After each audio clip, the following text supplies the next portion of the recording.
Thanks.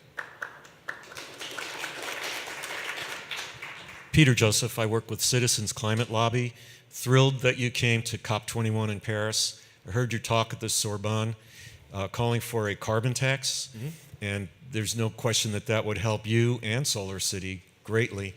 What do you think is the best strategy to get the U.S. Congress to pass such a tax? Well, yeah, I think the thing that I think is maybe conceptually important for people to bear in mind is that every gasoline or diesel car that's going down the road has a de facto subsidy on it. This is like, people sometimes don't appreciate that. Is like, whenever something is burning fossil fuels, it has a de facto subsidy. It's a subsidy of the public good. They're spending the carbon capacity of the oceans and atmosphere, not to mention the sulfur and nitrous oxides that are emitted, as it turns out, in greater quantities than regulators were told. So everything that burns fossil fuels has a de facto subsidy. In order to address that, you need to basically fix the pricing error in the economy. So it's economics 101. You have an unpriced externality. The only real way to address an unpriced externality is for those who set the rules, in other words, the government, to correct the pricing error in the economy.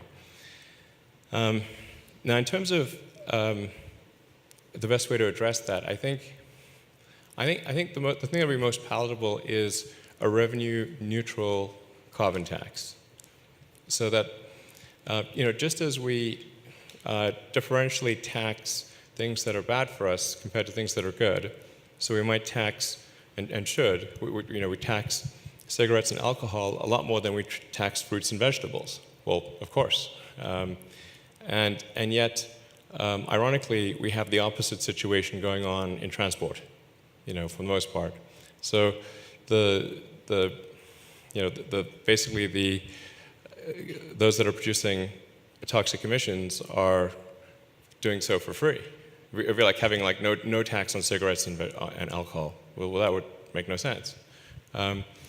So I think the palatable thing would be to say, look, the total tax burden will not change, but we are going to differentially tax the things that 98% of, or basically the entire scientific community thinks are bad, and we'll tax those things more and other things less.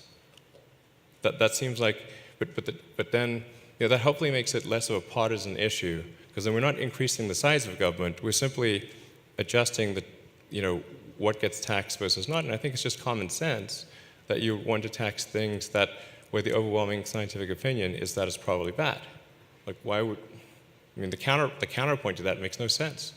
So I think that's the thing that's important, and I think there's an opportunity to do it to change the tax structure in a way that maybe is, maybe at least slightly to moderately helpful to low-income groups. The ideal thing from a progressive standpoint would be to lower sales taxes, because those are quite regressive, and then increase carbon taxes. So that's I think the most logical and reasonable thing to do. So.